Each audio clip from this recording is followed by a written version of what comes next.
Are you tired of standing in line at the check-in? We will now show you how to use the check-in kiosks. Look for the self-check-in signs, they are easy to spot. The self-service check-in has a touchscreen. Look for the Air Greenland logo. Enter your booking number.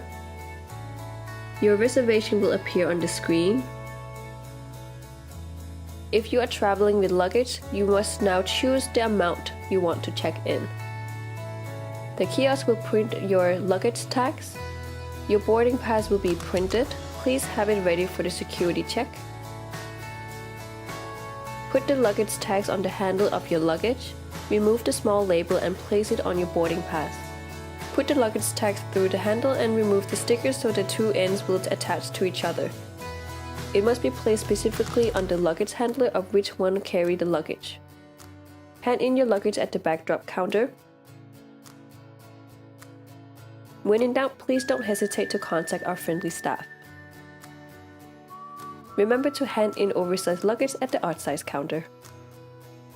We wish you a pleasant flight.